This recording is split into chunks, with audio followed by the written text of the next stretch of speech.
All right, good morning, everybody. Thank you all for showing up this morning to officially welcome back Kelly Kroskoff as President of Basketball Business Operations for the Indiana. Nobody expected this. The president of the Indiana Fever, who was sat at the top of the entire organization, eventually stated the silent portion out loud. Her comments caused a stir in the basketball music scene as a whole and raised eyebrows. The realities of that franchise music, politics, pressure, locker room dynamics, and the conflict between building a champion and a brand were revealed for the first time. When you find out the complete story, everything you think is true about Caitlin Clark's situation in Indiana is changed. Now let's go back to the beginning of this story. Before Caitlin Clark ever wore a Hoosier uniform, Indiana was among the least well-known teams in professional basketball. We're talking about 6 wins in 2021. There were 5 wins in 2022. 2023, however, saw 13. For nearly 10 years, they were a joke. No fans, no buzz, no spotlight. No cameras would be present. There were not many people seated. The WNBA scene had changed significantly, regardless of the cause of the illness. That was the reality. A once proud franchise was overlooked. But no one in that front office could have predicted what happened, no matter how hard they tried. Everything changed when the 2024 WNBA draft's first overall choice walked into the room. Caitlin Clark changed the league overall in addition to lowering the temperature. Everywhere she gave a performance, the audiences were sold out. Record-breaking TV ratings, jerseys flying off the racks, and a media frenzy that, to be honest, had never been seen in women's basketball since music. The company had to make a decision in the midst of that eruption. Would they try to ride the wave or try to modify its direction? The interesting part of the story begins when the Fever needed someone at the top who recognized exactly what they had. A once-in-a-generation athlete who was independently transforming women's sports. Furthermore, a decision taken by the front desk shocked several people. Their new president of business operations and basketball is Kelly Kroskoff. On paper, it made logical.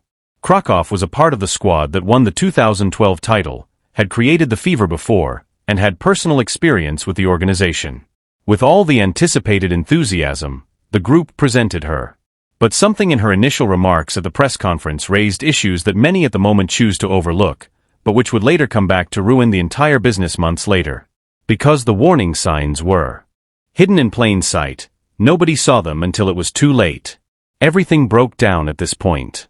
Caitlin Clark's injury-related absence in July 2025 is contributing to the Fever. Clark has only played in 11 games this season due to a groin issue that has been bothering her for weeks. Fans are annoyed.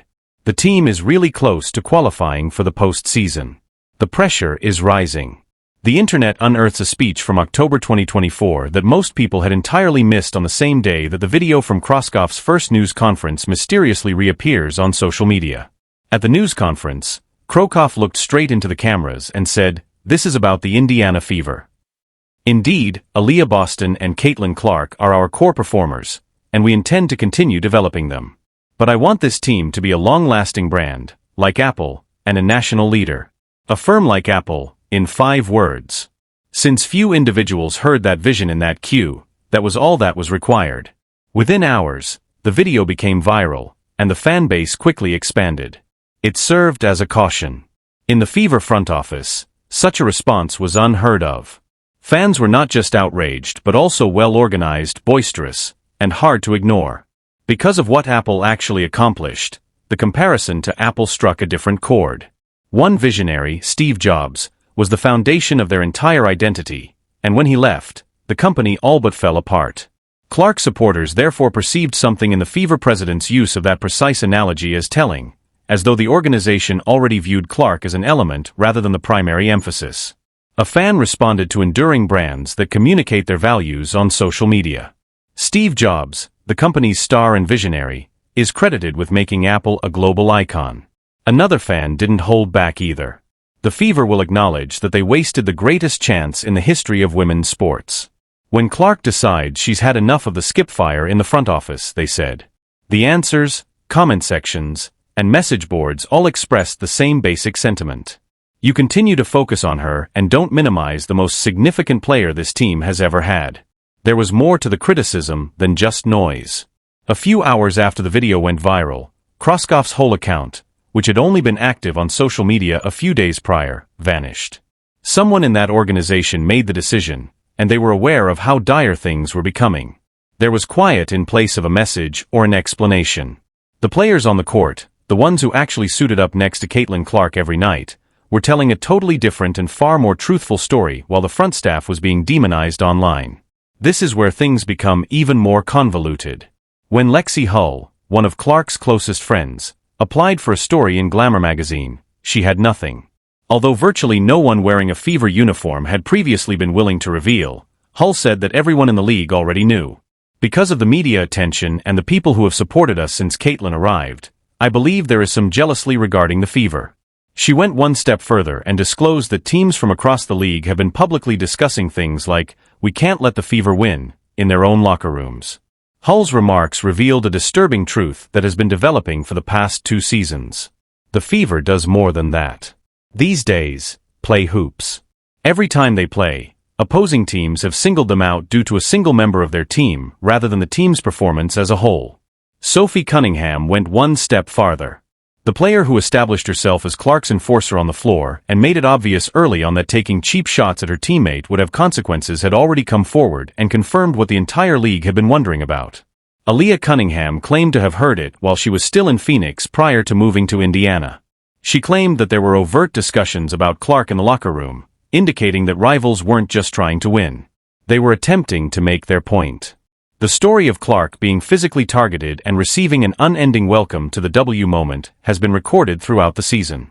Even objective onlookers were shocked by the intensity of the hard play directed at Clark by the time her groin injury ended her season after just 13 games, and many were seriously questioning whether the referees had adequately protected her. A growing percentage of individuals who were closely observing responded negatively. However, the inside story of what it's truly like to be Caitlin Clark's coworker was beginning to emerge as all of this was happening in the public eye. Thus, it was only the start. It was likewise not what the critics had anticipated. Caitlin Clark's detractors have primarily promoted a straightforward story: that she caused issues in the bathroom. She was disliked by the players. That the prominence and attention caused cracks that no team could endure. In a September 2024 podcast, Hall of Famer Cheryl Swoops claimed that important Fever players were subtly expressing their lack of enthusiasm since the circumstances around Clark were too much for them to handle.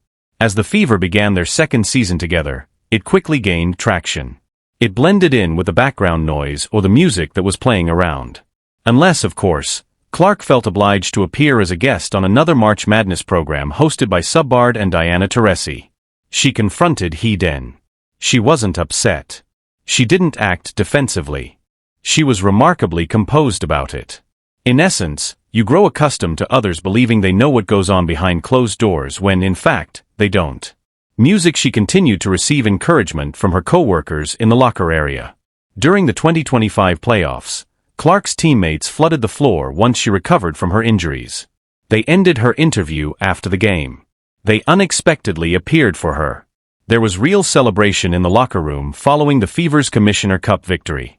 The players' bonding, laughter, and genuine joy for one another didn't read like a show. The media hasn't yet assembled this. Whether or not Caitlin Clark's teammates liked her was never the main emphasis of the Fever story.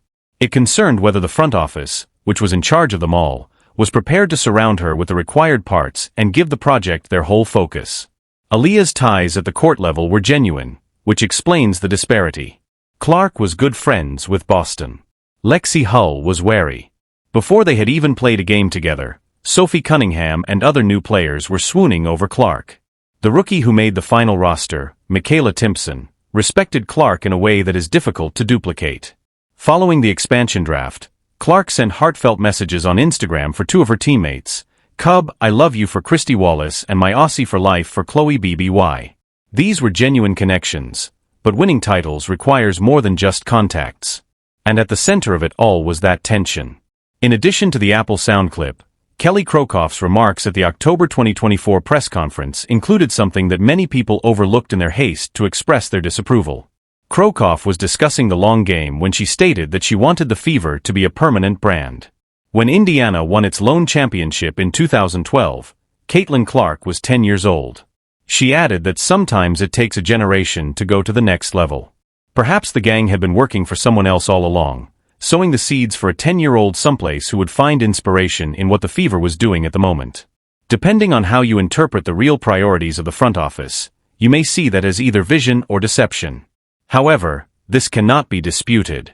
Due to a brand, fans who attended the Fever beginning in 2024 did not show up. They arrived as a result of a player. They spent hours at a time behind the wheel. They received monies that the WNBA had never seen before.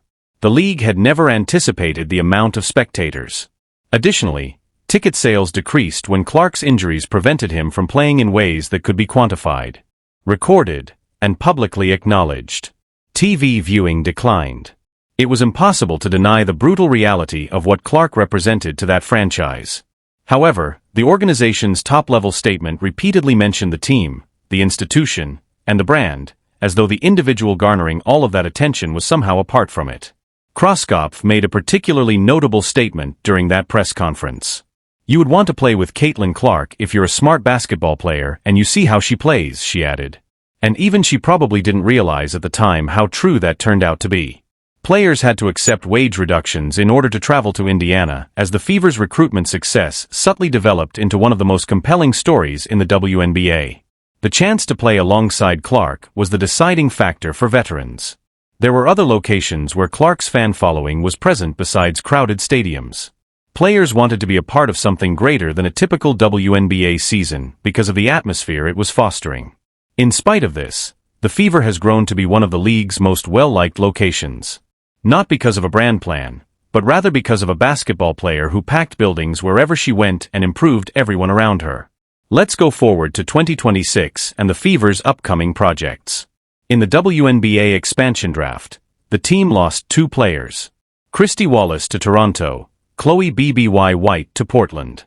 Clark herself had to put up with a season that was meant to be her breakthrough second year, but instead it was a nightmare of injuries that kept her to just 13 games throughout the regular season. She was chosen for the All-Star game despite averaging 16, 5 points, 8, 5 assists, and 5 rebounds per game. Despite sitting on the sidelines in civilian clothes, she remained the league's center of attention. Beneath it all, the Fever were constructing a $78 million performance complex that Kroskopf referred to as the foundation for the next generation. The music facility is intended to be the kind of home base that draws top talent for many years to come, even if it won't open until 2027. The components are in place.